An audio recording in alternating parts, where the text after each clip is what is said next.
माननीय नरेंद्र भाई मोदी जी यशस्वी प्रधानमंत्री जी का स्वागत करें। नरेंद्र मोदी जिंदाबाद। तालियों के साथ खड़े होकर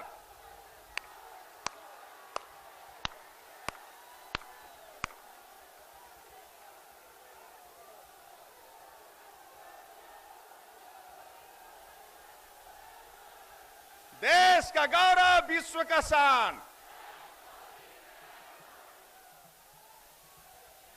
अब मैं माननीय नरोत्तम मिश्र जी मंत्री मध्य प्रदेश सरकार से आग्रह करता हूं कि वो पुष्पगुच्छ देकर माननीय प्रधानमंत्री जी का स्वागत करें। अब मैं माननीय प्रदेश महामंत्री स्वतंत्र देव जी से आग्रह करता हूं कि वो पुष्पगुच्छ देकर माननीय प्रधानमंत्री जी का स्वागत करें। मैं प्रदेश महामंत्री विजय बहादुर पाठक जी से आग्रह करता हूं कि वो पुष्पगुच्छ देकर माननीय प्रधानमंत्री जी का स्वागत करें। मैं निवेदन कर रहा हूं अपने क्षेत्रीय अध्यक्ष श्री मानवेंद्र सिंह जी से, कृपया वो आए और नरेंद्र मोदी जी का स्वागत करने का कष्ट करें। श्री मानवेंद्र सिंह जी। मैं श्री पालीवाल जी जिला अध्यक्ष जालौन से निवेदन कर रहा हूं, कृपया वो मंच पर आए और माननीय मोदी जी का स्वागत करें।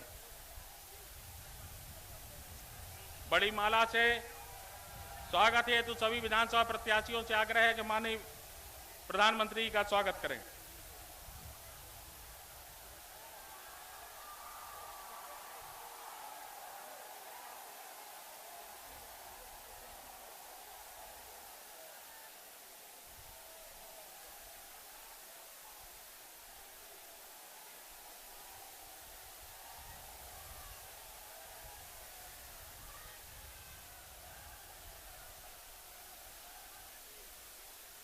अब मैं अपने लोकप्रिय सांसद भानु प्रताप वर्मा जी से आग्रह करता हूं कि वो आदरणीय प्रधानमंत्री जी के स्वागत में अपने विचार प्रस्तुत करें। आदरणीय भानु प्रताप वर्मा जी।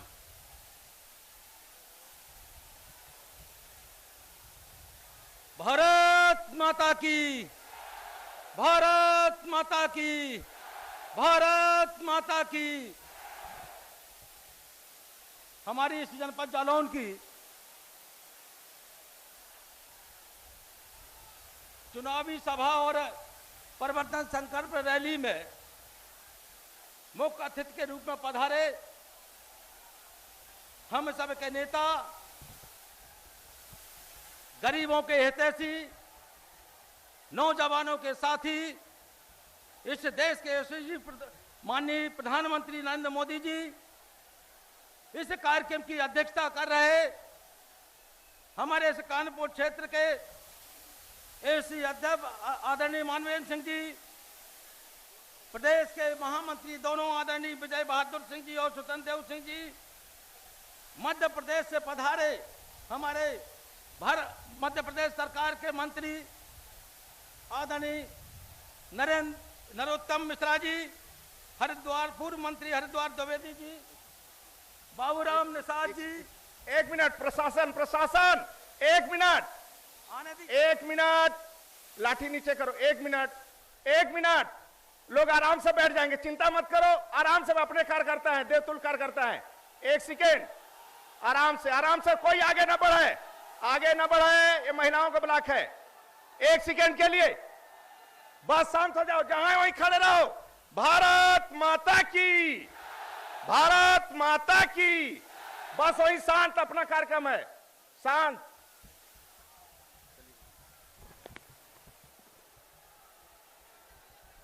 हमारे जनपद जालौन के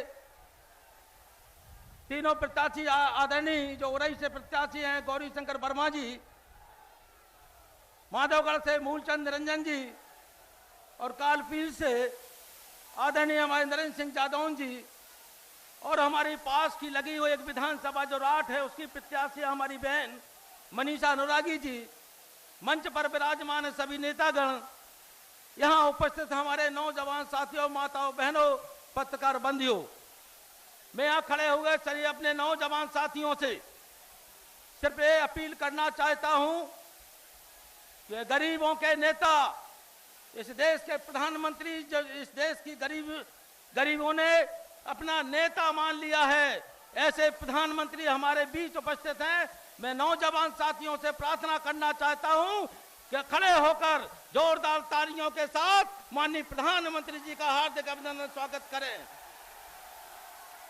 निश्चित मैं आप सब लोगों की ओर से अपने इस जनपद जालौन में प्रधानमंत्री का हार्दिक अभिनंदन स्वागत करता हूं। आज हमारे प्रधानमंत्री इस सभा को थोड़ी देर बाद संबोधित करेंगे। मैं सिर्फ एक ही बात कहना चाहता हूं कि प्रदेश में जो समाजवादी पार्टी की सरकार 5 साल से चल रही है, उसने बुरी तरीके से हमारे उत्तर प्रदेश में भ्रष्टाचार फैला रखा है। विशेष तौर से हमारे जनपद जालौन में हमारी जो खदानें हैं, अवैध खनन करके उनका दोहन किया है। यहां की सारी सड़कें खराब कर दी हैं। निश्चित आने वाला समय 13 तारीख को 23 को वोट करने के बाद जब 13 तारीख को जिस समय रेंट खुलेगा, रेंट खुलते ही खुलते इस प्रदेश का जो भ्रष्टाचार है, गुंडा राज है, किसानों के विरोधी जो सरकार है, निश्चित समाप्त हो जाएगी। मैं ज्यादा ना बोलते हुए पुनः आप सब लोगों की ओर से आदरणीय प्रधानमंत्री जी का बार बार हार्दिक अभिनंदन और स्वागत करता हुआ अपनी बात समाप्त करता हूं। जय हिंद, जय भारत, वंदे मातरम। अब हम जिस क्षण का बड़ी बेताबी से, बड़ी बेसब्री से इंतजार कर रहे थे, ऐसे हमारे देश के यशस्वी प्रधानमंत्री जी का हम करतल ध्वनि से स्वागत करें। और मैं आदरणीय माननीय प्रधानमंत्री से आग्रह करता हूं कि वो अपनी ओजस्वी वाणी से हम सबका मार्गदर्शन करने की कृपा करें। माननीय प्रधानमंत्री जी।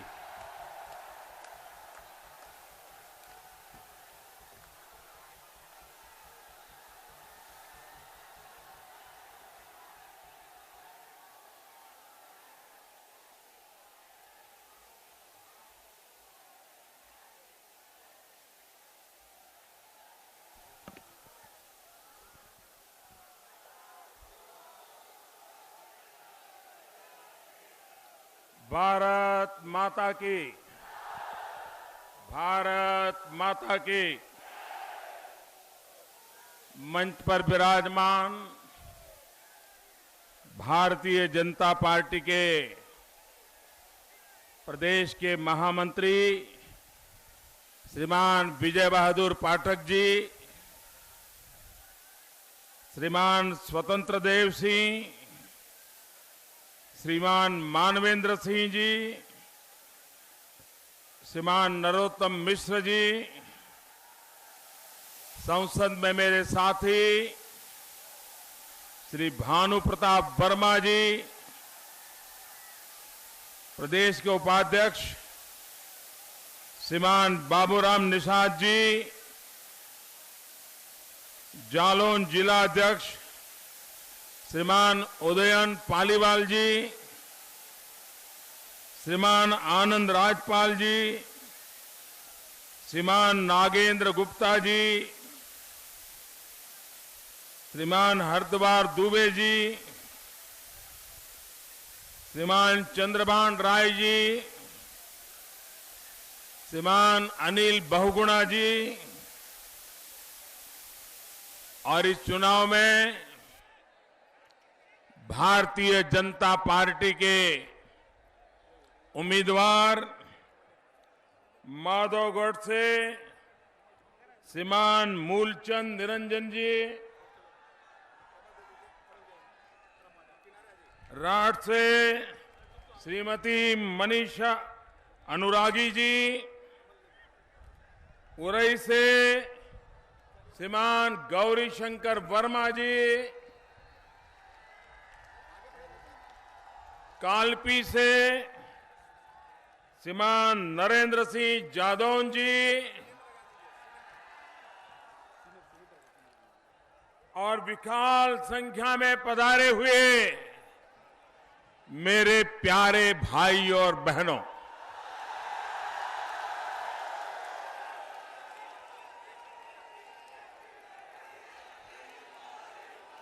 सब जनन को राम राम।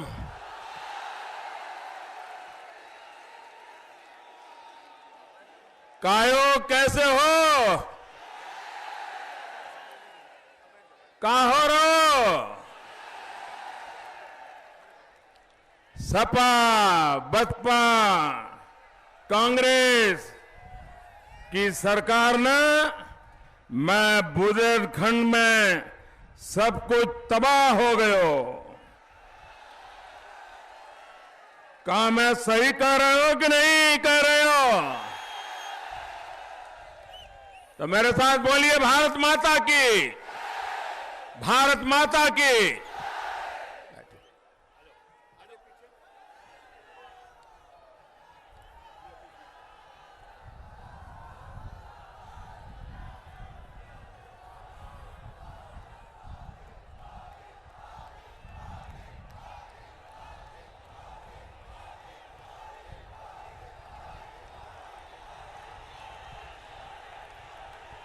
भाइयों बहनों, बहुत वर्षों के बाद मुझे आपके बीच आने का सौभाग्य मिला है। 1992 में जब कश्मीर से कन्याकुमारी वाली, कन्याकुमारी से कश्मीर की एकता यात्रा लेकर के चला था, तब मुझे इस क्षेत्र में आने का सौभाग्य मिला था। बीच में बुंदेलखंड के अलग अलग इलाकों में जाने का मौका मिला, लेकिन उरई में आने का बहुत दिनों के बाद सौभाग्य मिला है।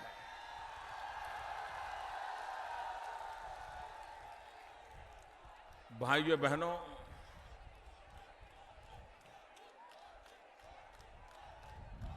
आप इतनी बड़ी तादाद में आकर के भारतीय जनता पार्टी के उम्मीदवारों को, भारतीय जनता पार्टी को और मुझे आशीर्वाद देने के लिए आए हैं। मैं आपका बहुत बहुत आभारी हूं।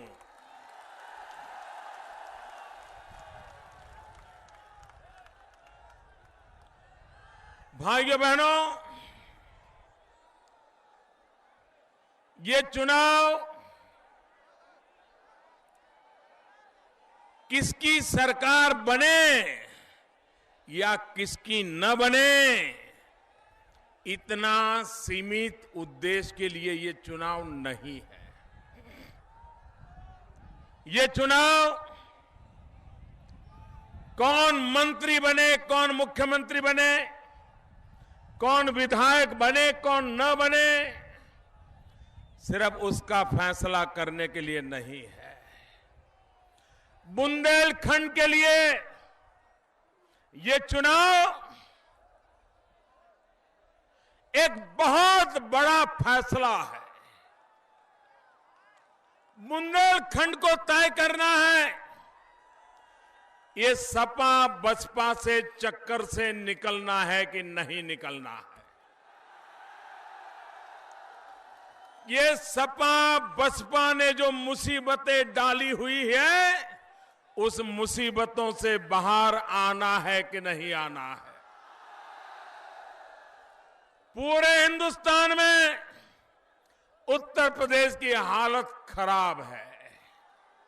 उत्तर प्रदेश में भी सबसे बुरा हाल अगर किसी का है तो ये बुंदेलखंड का है भाइयों।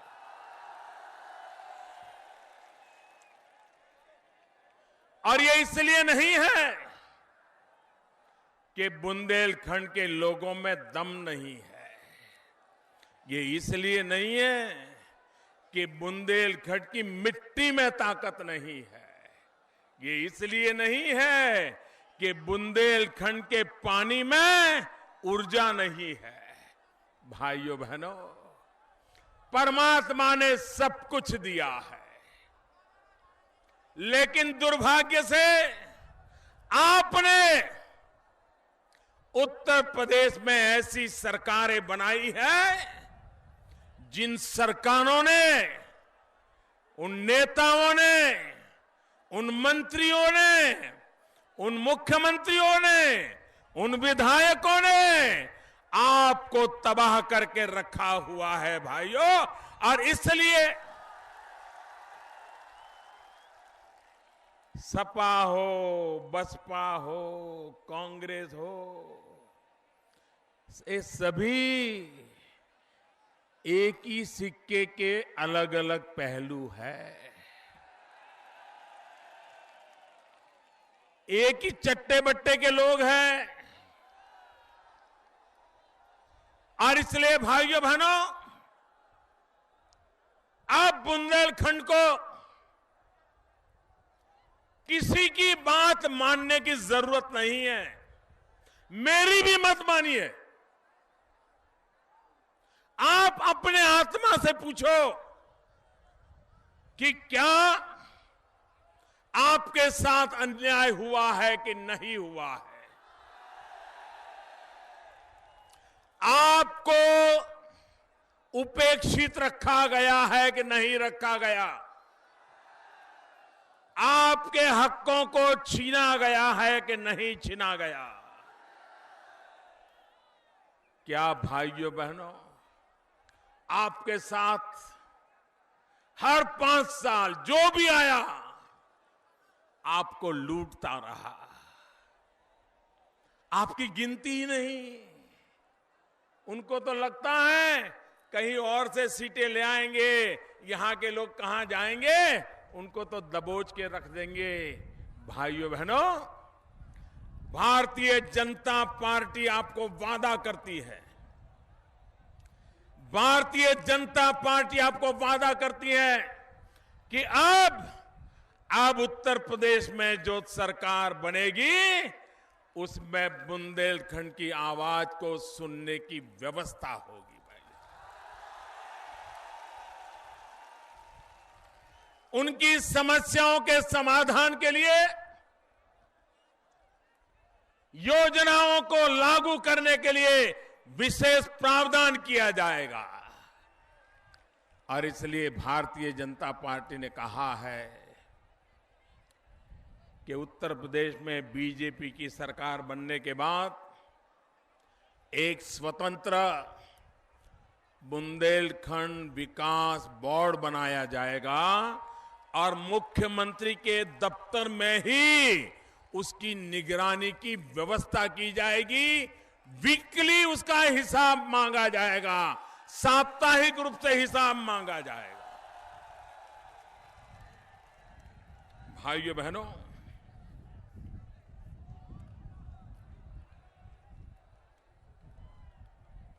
ये बसपा पार्टी, आप मुझे बताइए आज ये बसपा पार्टी कहां से कहां पहुंच गई।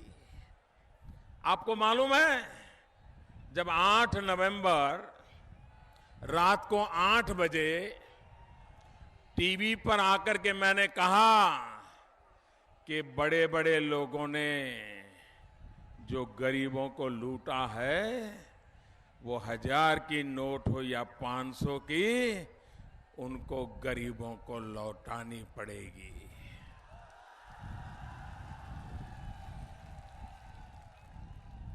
ये सपा और बसपा एक दूसरे के जानी दुश्मन है कि नहीं है। सपा एक कहे तो बसपा दूसरा कहे कि ना कहे। सपा कहे सुबह है तो बसपा कहे रात है, ऐसा है कि नहीं है। सपा कहे पूरब जाएंगे तो बसपा कहे पश्चिम जाएंगे, ऐसा है कि नहीं है। एक दूसरे के घोर विरोधी है कि नहीं है। लेकिन मैं हैरान था जब मैंने नोटबंदी की, भ्रष्टाचार के खिलाफ लड़ाई छेड़ी, काले धन वालों का हिसाब मांगा, तो सपा, बसपा, कांग्रेस सब इकट्ठे हो गए और सबके सब एक ही भाषा बोलने लग गए। और इन नेताओं ने तो क्या कहा बहन जी ने तो कहा कि पूरी तैयारी नहीं की थी।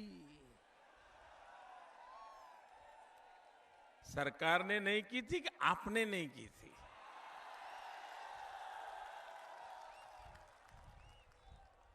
उन्होंने कहा एक सप्ताह दे देते तो फिर बहुत हमारा विरोध नहीं था। ये सप्ताह किसके लिए भाई? ये बीच में सप्ताह की क्या जरूरत थी?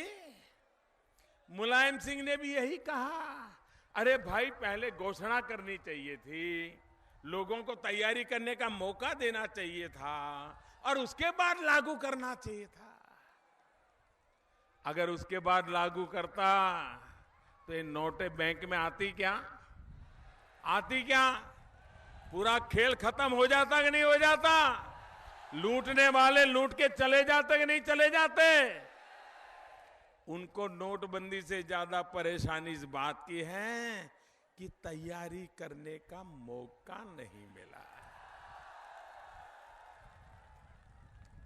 भाइयों बहनों, और रातों रात बैंकों में धनाधन पैसे जमा होने लगे।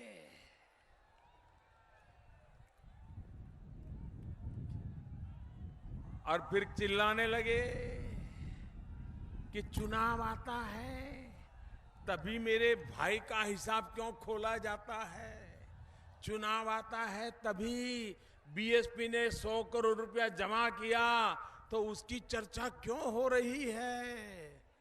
अरे बहन जी,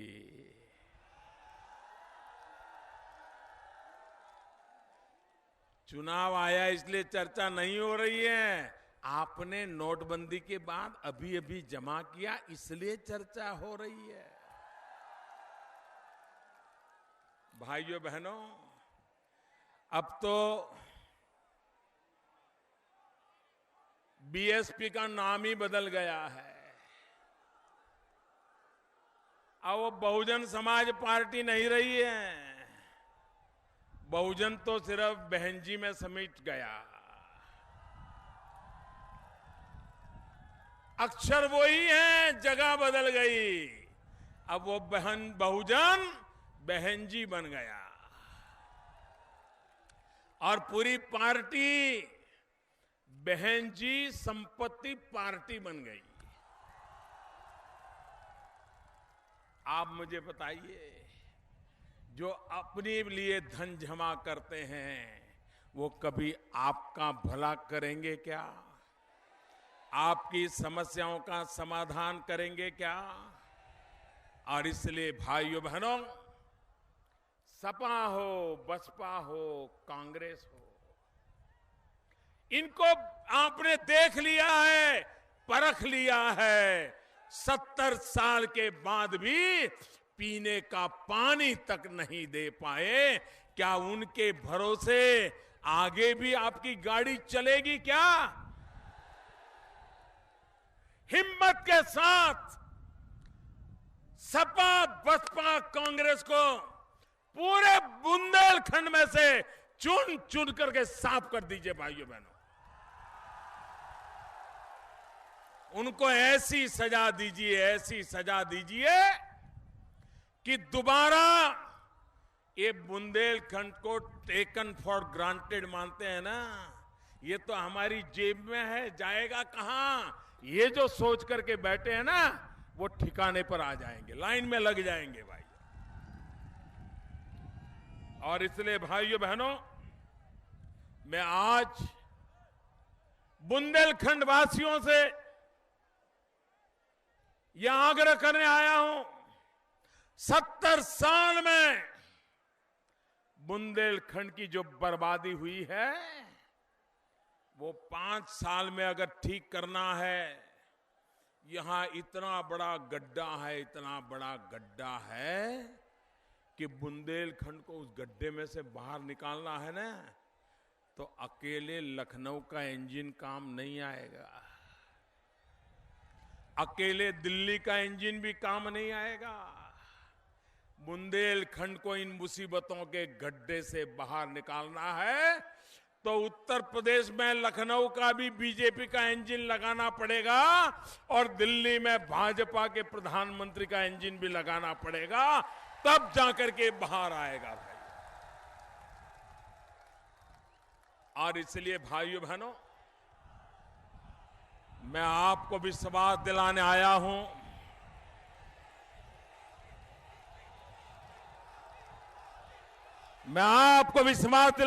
हूं कि जिस भूमि पर इतनी नदियां हो, इतना नीर हो, इतने मेहनतकश लोग हो, यहां का भाग्य, यहां की एक एक इंच धरती में अमूल्य खनिज पैदा होती है, इतनी ताकत पड़ी है साहब।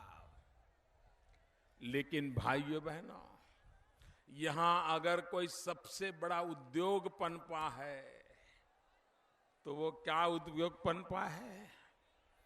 अवैध खनन। यही उद्योग। लखनऊ से नेताओं को क्या यहां आते क्यों है? सिर्फ अवैध खनन के ठेकेदारों को तकलीफ न हो, इसीलिए आते हैं। ये अवैध खनन रुकना चाहिए कि नहीं रुकना चाहिए? ये आपकी संपत्ति लूटी जा रही है, बंद होनी चाहिए कि नहीं होनी चाहिए? भाइयों बहनों, कितना मूल्यवान खनन की संपत्ति को लूटा जा रहा है। और इसलिए भाइयों बहनों, हम एक स्पेशल स्क्वाड बनाना चाहते हैं जिसकी निगरानी में ये अवैध खनन के कारोबार को नेस्त नाबूद कर दिया जाएगा। हम टेक्नोलॉजी का उपयोग करना चाहते हैं। अभी आपने देखा होगा, हिंदुस्तान के वैज्ञानिकों ने 104 सैटेलाइट एक साथ आसमान में छोड़ करके दुनिया को चकित कर दिया।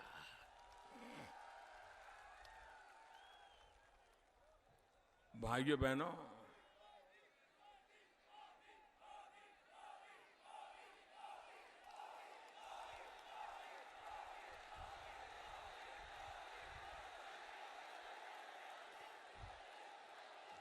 ये सैटेलाइट, इसका उपयोग बुंदेलखंड के लिए हो सकता है कि नहीं हो सकता है? हो सकता है।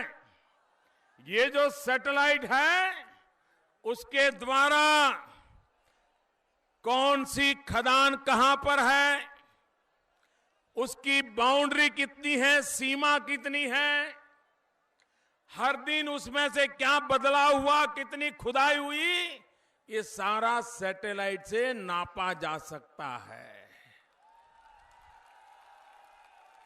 भाइयों बहनों, बुंदेलखंड के ये भू संपदा को बचाने के लिए हम सैटेलाइट टेक्नोलॉजी का उपयोग करेंगे। 24 घंटा उस पर निरीक्षण सैटेलाइट से होगा, और अवैध रूप से कोई खनन करेगा तो समझ लीजिए उसका ठेका भी गया और वो भी गया।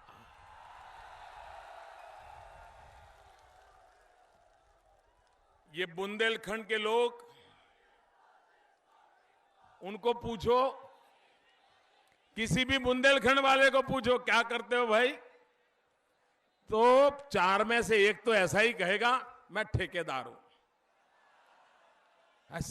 न उद्योग है, न धंधा है, न कारोबार है, फिर भी वो ठेकेदार है। किसका? वो जनता जनार्दन या अपने पसीने से काम करने की ठेकेदारी नहीं कर रहा है, लखनऊ में बैठे हुए लोगों का ठेकेदार बन के यहां उनके इरादों को पूरा करने का पाप करता है भाई। और इसलिए भाइयों बहनों, ये बुंदेलखंड को इन संकटों से बाहर निकालना है। आप मुझे बताइए भाइयों बहनों, आज हमारा यूपी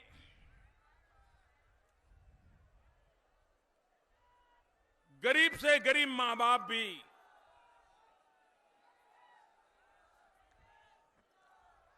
गरीब से गरीब मां बाप को पूछोगे कि आपकी क्या इच्छा है, गरीब से गरीब मां बाप कहेगा कि बच्चों को अच्छी शिक्षा देनी है। गरीब से गरीब मां बाप उसकी यही इच्छा है कि भाई चलो हमारी जिंदगी तो गई, अब बुढ़ापा गुजार लेंगे, लेकिन बच्चों को अच्छी शिक्षा मिल जाए ताकि उनकी जिंदगी बदल जाए। मैं उत्तर प्रदेश की सरकार को पूछना चाहता हूं, क्या कारण है कि प्राथमिक शिक्षा में जो प्रवेश होता है हिंदुस्तान के पहले 20 राज्यों में उत्तर प्रदेश का नाम नहीं है। मेरे भाइयों बहनों, तो इन बच्चों के भविष्य का क्या होगा? और बुंदेलखंड में तो इससे भी बुरे हाल इन्होंने करके रखे हुए। अगर बच्चों की पढ़ाई ये उनकी चिंता का विषय नहीं है तो आने वाला उत्तर प्रदेश कैसा होगा, आने वाला मेरा बुंदेलखंड कैसा होगा, हर गरीब परिवार का हाल क्या होगा, ये भाइयों बहनों हमने इस चुनाव में गंभीरता से सोचना पड़ेगा। भाइयों बहनों, हमारे देश में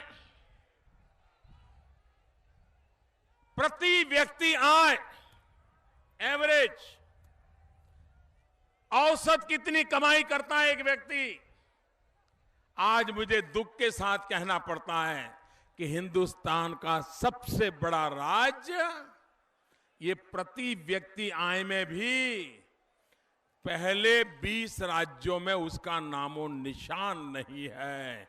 गरीबी घर घर अपने पैर जमा करके बैठ गई है भाइयों, और उसका कारण यहां पर भ्रष्टाचार, कुशासन, इन्हीं लोगों की ऐसी जुगलबंदी है कि जिसने हर घर में गरीबी की जड़ें जमा के रखी हुई है।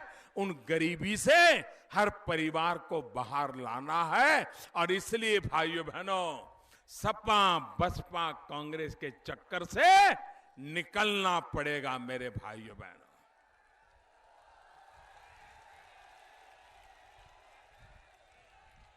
मैंने एक सभा में कहा था कि भाजपा की लड़ाई स्कैम के खिलाफ है, स्कैम के खिलाफ। तूफान मच गया, तूफान।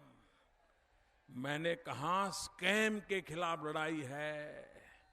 स्कैम मतलब घोटाले, अंग्रेजी में स्कैम बोलते हैं, और स्कैम में 4 अक्षर होते हैं, SCAM।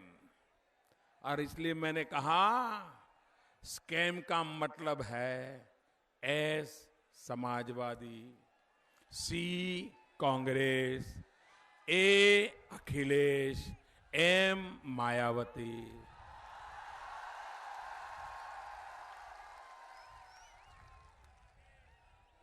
इस देश में घोटालों में भी ईमानदारी देखने वाले, घोटालों में भी सेवा का भाव देखने वाले एक नेता को ये भी समझ नहीं आया कि मोदी का जवाब कैसे देना चाहिए। उन्होंने हड़बड़ी में कह दिया कि स्कैम मतलब हमारे यहां तो एस का सेवा होता है। बताओ, अब जिनके लिए स्कैम अगर ये सेवा है तो आपको ऐसी सेवा चाहिए क्या? ऐसी सेवा चाहिए क्या? ऐसा स्कैम जाना चाहिए कि नहीं जाना चाहिए? भाइयों बहनों, ये चुनाव में आपको मौका है इस स्कैम को उत्तर प्रदेश से पूरी तरह निकालने का, बुंदेलखंड से पूरी तरह निकालने का आपको एक मौका है। और इसलिए भाइयों बहनों, आज अगर उत्तर प्रदेश में 3 चरण के चुनाव पूरे हो गए, मैं इन 3 चरण के लिए उत्तर प्रदेश की जनता को बधाई देता हूं। इलेक्शन कमीशन को भी बधाई देता हूं कि शांतिपूर्ण रूप से उन्होंने मतदान करवाया है। लोगों ने भी बढ़ चढ़ करके बड़े उत्साह के साथ मतदान किया है। और भाइयों बहनों, 3 चरण के मतदानों के साफ हो गया है कि भारतीय जनता पार्टी की उत्तर प्रदेश में पूर्ण बहुमत के साथ सरकार बनाना तय हो गया है। आने वाले जो दौर बाकी है उनको तो तय करना है। अब सरकार बन ही जा रही है तो हम पीछे क्यों रह जाए, बस इतना ही फैसला कर लेना है, जुड़ जाना है, मजबूती के साथ सरकार बनाना है और अपने सपनों का उत्तर प्रदेश निर्माण करके रहना है। बुंदेलखंड को समस्याओं से मुक्त करके रहना है। और इसलिए भाइयों बहनों, इस चुनाव को विकास के लिए चुनाव है। आप मुझे बताइए भाइयों बहनों, यहां कानून व्यवस्था ठीक है क्या? पूरी ताकत से बोलिए, ठीक है क्या? आपके साथ कोई जबरदस्ती हो जाए, अन्याय हो जाए तो थाने में आपको न्याय मिलने की आशा है क्या? थाने में आपकी शिकायत सुनी जाएगी क्या? सरकार में कोई आपकी बात सुनेगा क्या? भाइयों बहनों, न्याय होना वो तो बात का विषय है। अरे पहले कम से कम गरीब की, पीड़ित की, दुखी की सुनवाई तो होनी चाहिए कि नहीं होनी चाहिए? आखिर सरकार किसके लिए होती है? क्या सरकार अमीरों के लिए होती है? सरकार बाहुबलियों के लिए होती है? सरकार मुट्ठी भर नेताओं के लिए होती है? सरकार लोगों को लूटने वालों के लिए होती है? अगर सरकार होती है तो गरीबों के लिए होती है। सरकार काम गरीबों की भलाई करना होता है।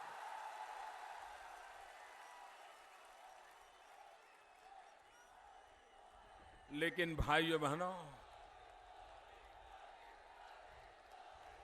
बुंदेलखंड में, उत्तर प्रदेश में सरकार मुट्ठी भर लोगों ने दबोच करके रखी हुई है।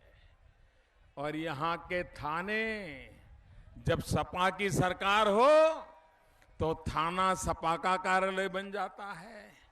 बसपा की सरकार हो तो थाना बसपा का कार्यालय बन जाता है। अरे थाना थाना रहना चाहिए कि नहीं रहना चाहिए? थाने में सुनवाई होनी चाहिए कि नहीं होनी भी चाहिए?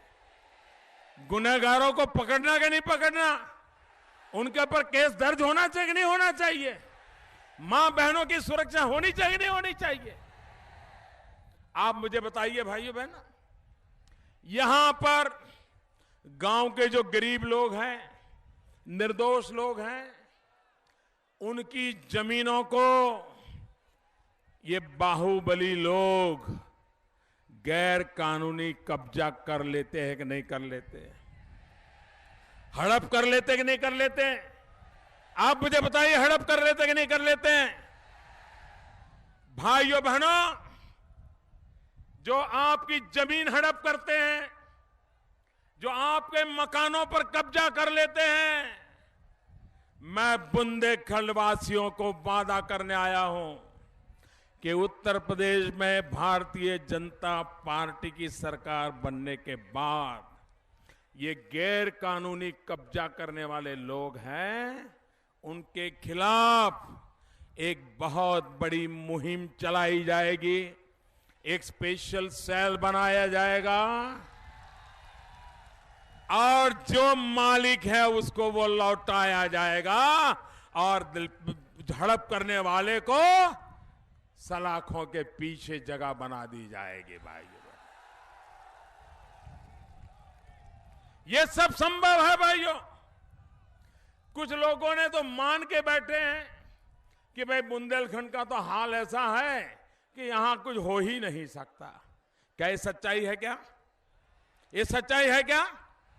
मैं आपको उदाहरण देता हूं भाई, और आप विश्वास कीजिए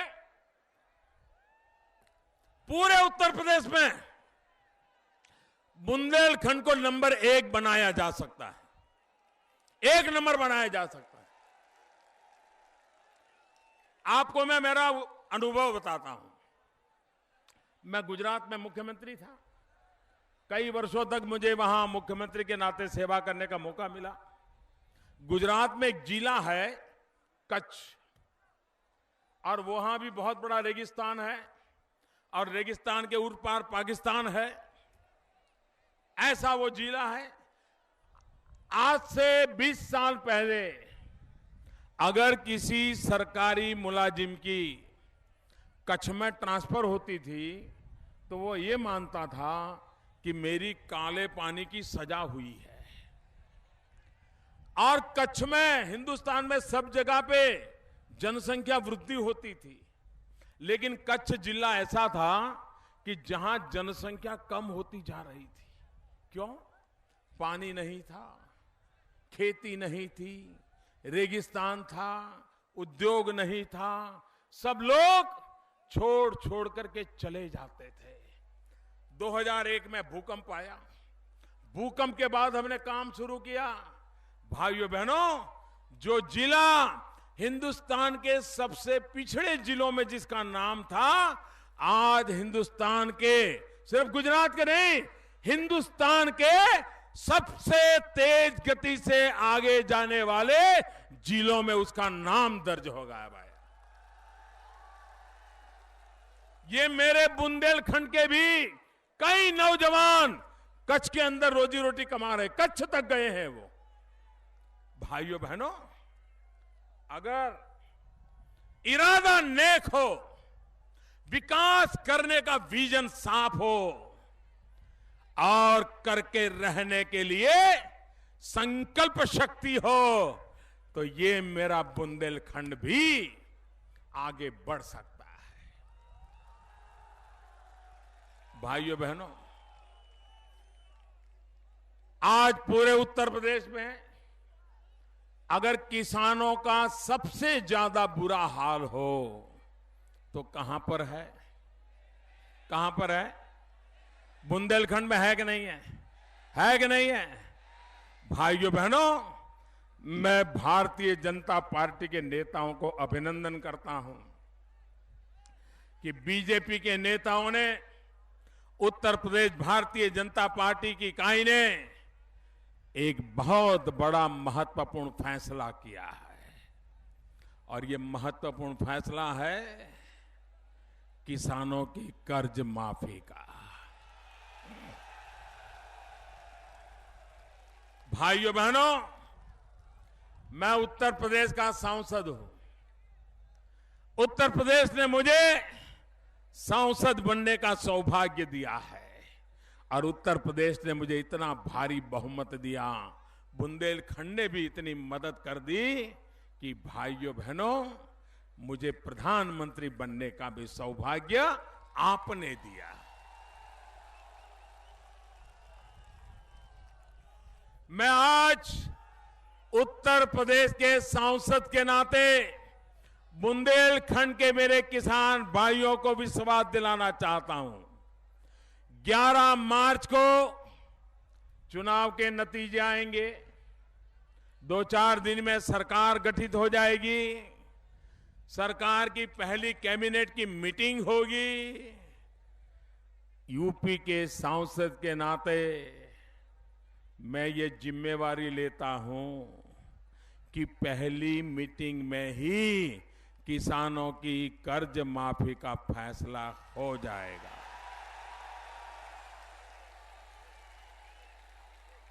भाइयों बहनों,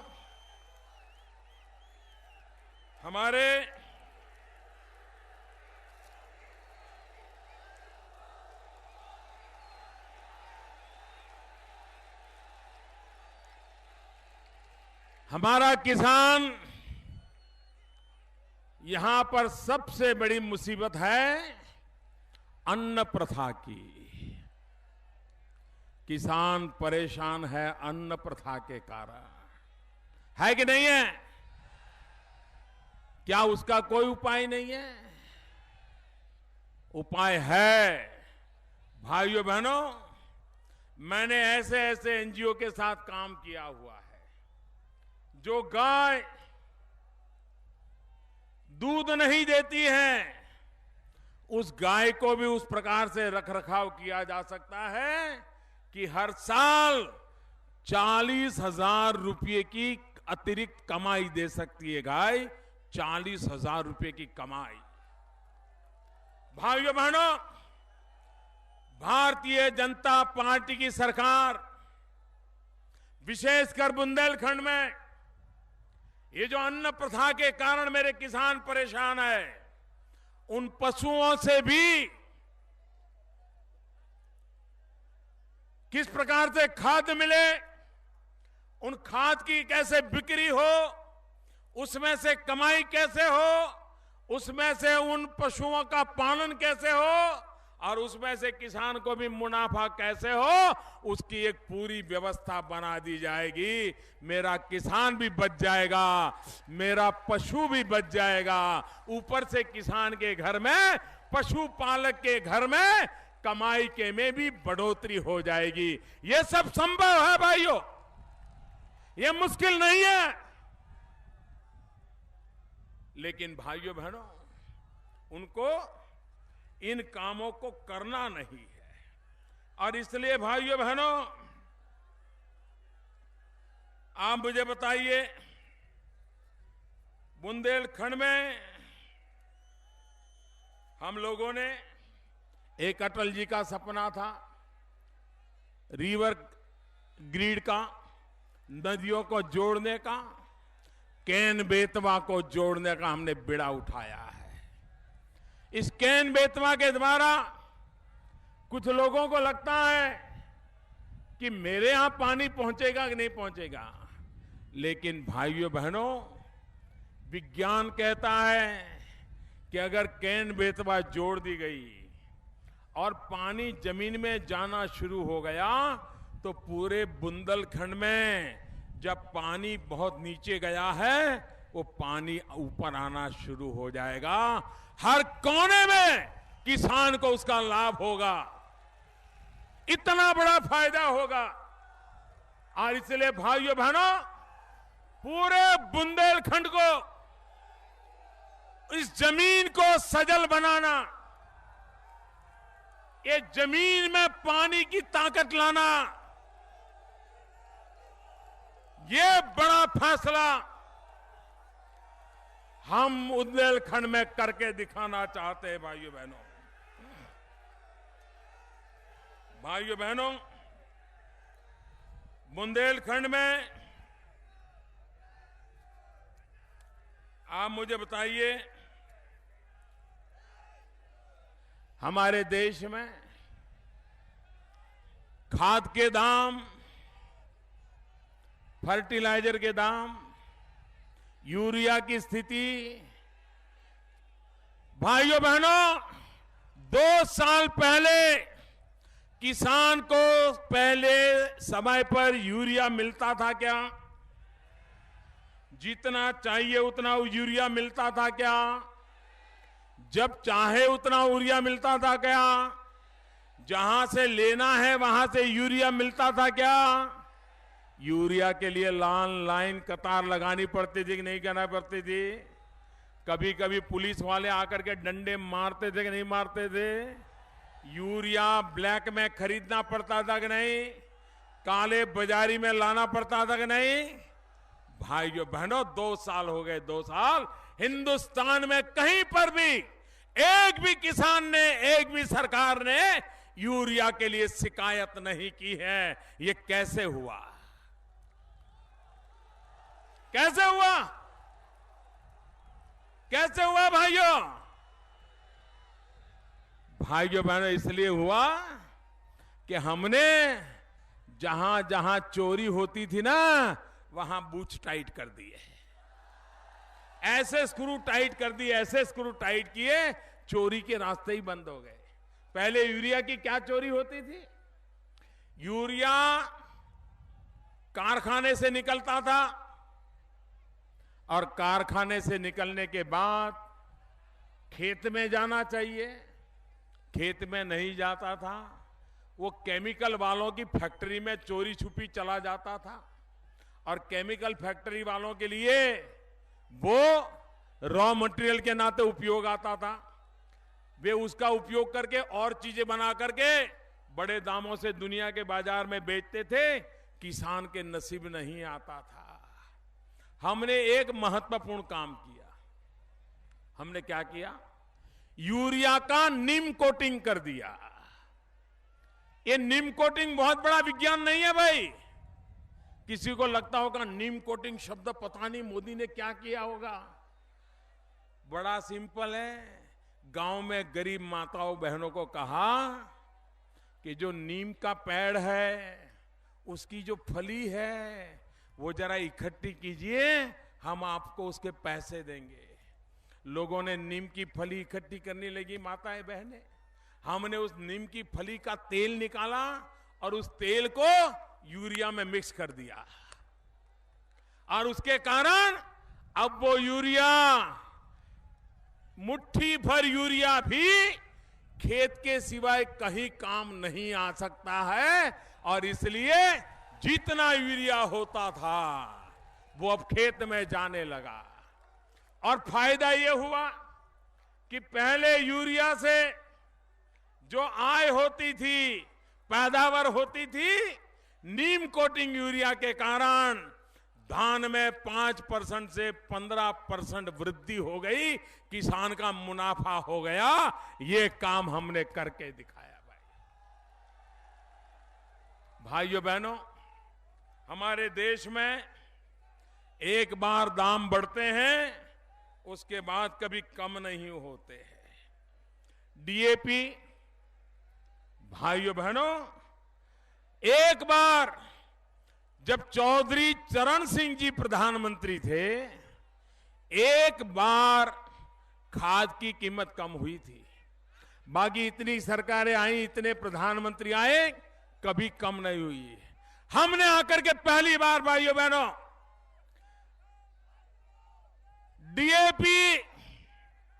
डीएपी में 3,800 रुपया उसका प्रति टन हमने मूल्य कम कर दिया। इसके कारण किसान को 50 ग्राम के बोरे में 200 रुपये का फायदा हो गया। 200 रुपये का एमओपी, किसान को 50 किलो के बोरे में 250 रुपये का फायदा हो गया। मिश्रित खाद एनपीए, भाइयों बहनों, हर टन पे 1,000 रुपये का फायदा हो गया।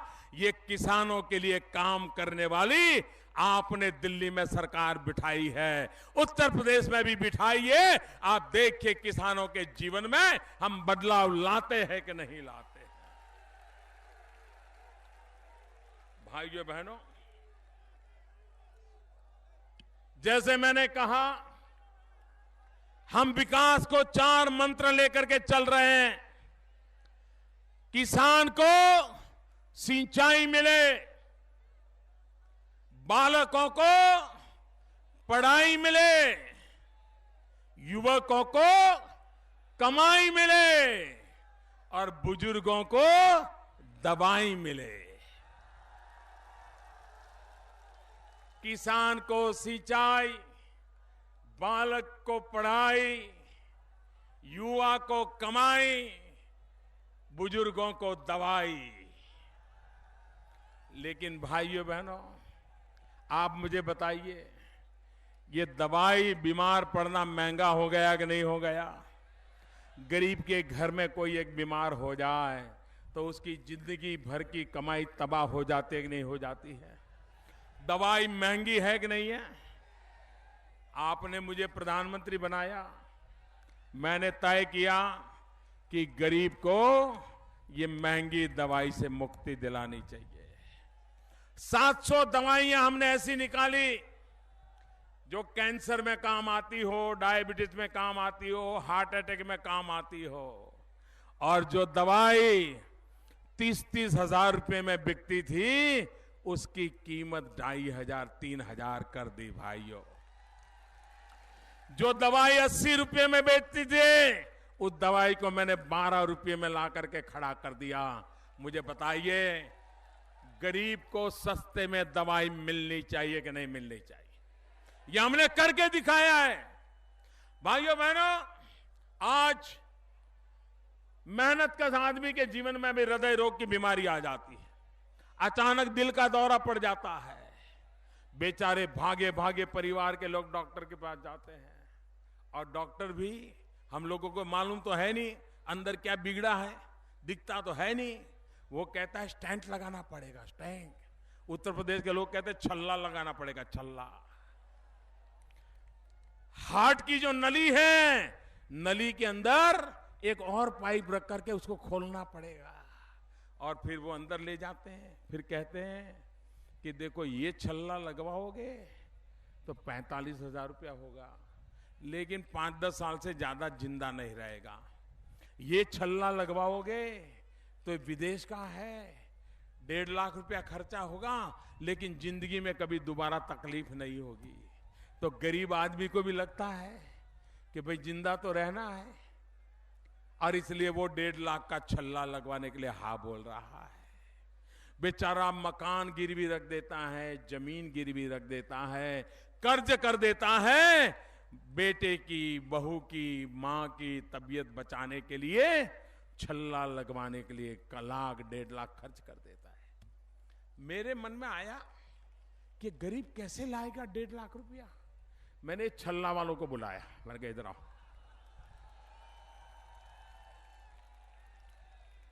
मैंने कहा बताओ तुम्हारा छल्ला बनाने में खर्चा कितना होता है? पाई पाई का मुझे खर्च बताओ, हिसाब बताओ, पूरी डिटेल बताओ, कहां से लाता हो, कैसे करते हो, मजदूरी कितनी लगती है, माल का खर्चा कितना लगता है, फैक्ट्री, सब बताओ। 2 साल से लगा हुआ था भाइयों बहनों, 2 साल से।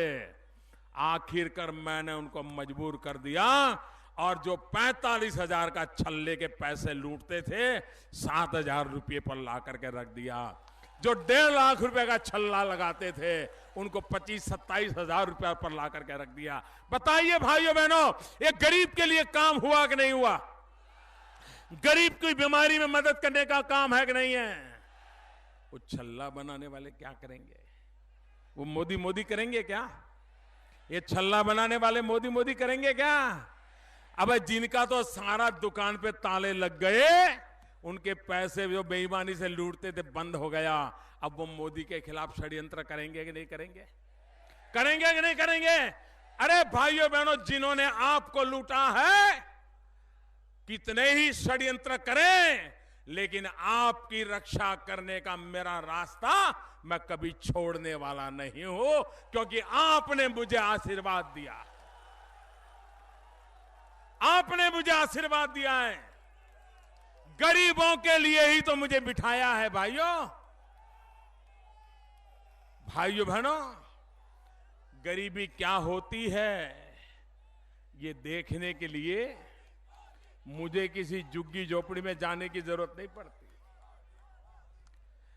मैं गरीबी में पैदा हुआ हूं, मैं गरीबी में पला हूं, मैं गरीबी में जिया हूं।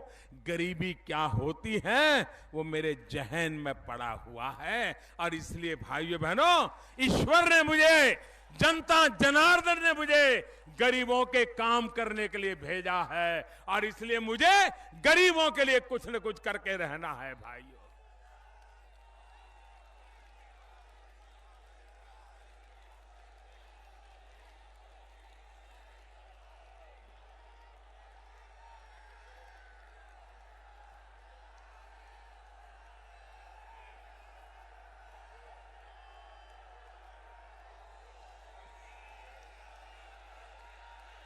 भाइयों बहनों, ये बुंदेलखंड के नौजवानों को अपने ही जनपद में, बुंदेलखंड के नौजवानों को अपने ही जनपद में रोजी रोटी मिलनी चाहिए कि नहीं मिलनी चाहिए? पलायन बंद होना चाहिए कि नहीं होना चाहिए? यहीं पर रोजगार के अवसर पैदा होने चाहिए नहीं होने चाहिए। भाइयों बहनों, हमारा जालौन इलाका, कालपी इलाका, कागज का उद्योग हो, सब बंद पड़ा है। हमीरपुर जूतियों का कुटीर उद्योग, चांदी की मछली का काम, ये बंद पड़ा है। चित्रकूट में ग्लास की फैक्ट्री, भाइयों बहनों, ग्लास की फैक्ट्री देखी क्या आप लोगों ने? उसमें से कोई ग्लास निकला क्या? किसी को रोजगार मिला क्या? आपको मालूम है ये ग्लास फैक्ट्री की नींव किसने डाली थी? मालूम है? भूल गए ना? ये आप भूल जाते हैं ना, इसी का फायदा ये लोग उठाते हैं। आप भूल जाते हो, बताइए अब भूलोगे नहीं ना? याद रखोगे? आपको मालूम है ये कांग्रेस के नेता है ना, उनके पिताजी हमारे देश के प्रधानमंत्री थे। उनका नाम था श्रीमान राजीव गांधी। 1988 चित्रकूट में आकर के ग्लास की फैक्ट्री का शिलान्यास किया था। 30 साल होने आए, भाइयों बहनों, न फैक्ट्री लगी, न ग्लास बनाना, नौजवानों को रोजगार मिला। ऐसे लोगों पे भरोसा करोगे क्या? ऐसे लोगों पे भरोसा करोगे? मैं सोच रहा था ये कांग्रेस और समाजवादी की दोस्ती हुई कैसे?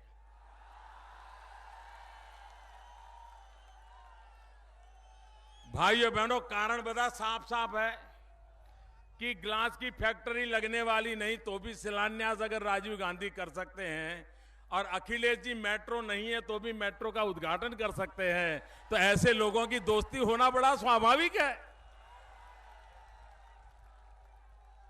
कौन कौन मौसेरे भाई वाला खेल है भैया? ये कौन कौन मौसेरे भाई वाला खेल है भाइयों? और इसलिए भाइयों बहनों, बुंदेलखंड के सामने एक अवसर आया है। ऐसा मौका गंवाइए मत भाइयों बहनों। इस चुनाव में बुंदेलखंड में एक भी सपा बसपा का कांग्रेस का नमूना लखनऊ नहीं पहुंचना चाहिए। एक नमूने के तौर पर भी नहीं पहुंचना चाहिए। पूर्ण रूप से भारतीय जनता पार्टी को जिताइए। भाइयों बहनों, बुंदेलखंड का एक हिस्सा मध्य प्रदेश में भी है। बुंदेलखंड का एक हिस्सा मध्य प्रदेश में भी है। भारत सरकार उत्तर प्रदेश के बुंदेलखंड को भी पैसा देता है। भारत सरकार मध्य प्रदेश के बुंदेलखंड को भी पैसा देता है।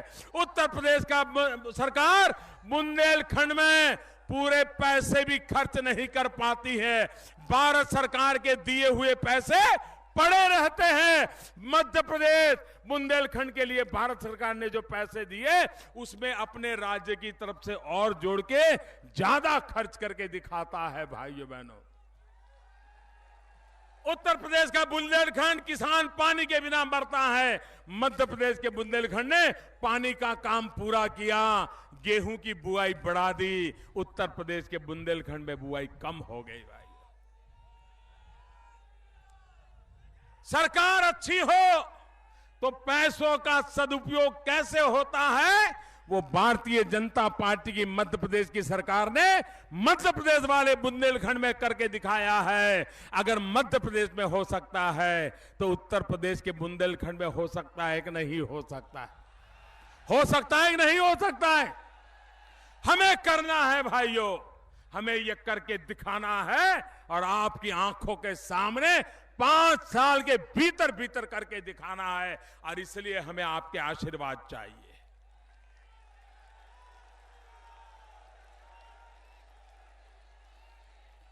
भाइयों बहनों, मैंने भ्रष्टाचार के खिलाफ जो लड़ाई छेड़ी है, काले धन के खिलाफ जो लड़ाई छेड़ी है, 500 और 1000 की नोट पर पाबंदी लगा करके अच्छों के रुपये बैंकों में जमा करने के लिए मजबूर कर दिया है। आपके आशीर्वाद है मुझ पे? दोनों मुट्ठी बंद करके हाथ ऊपर करके मुझे बताइए, आपके आशीर्वाद है? आपके आशीर्वाद है? आपके आशीर्वाद है? ये लड़ाई आगे बढ़ाओ, भ्रष्टाचार को खत्म करने में आगे बढ़ो, काले धन के खिलाफ लड़ाई चलाओ, जिन्होंने गरीबों का लूटा है वो लौट करके वापस लाओ।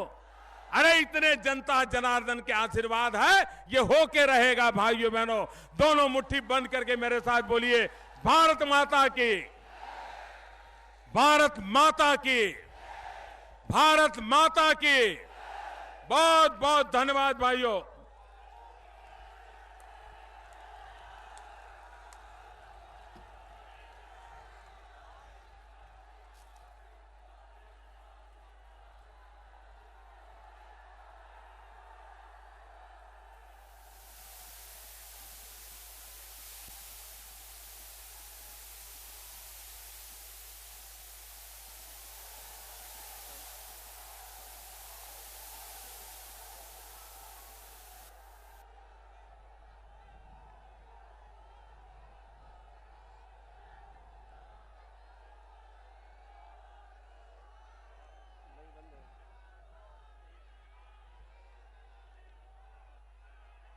नागिन, सभी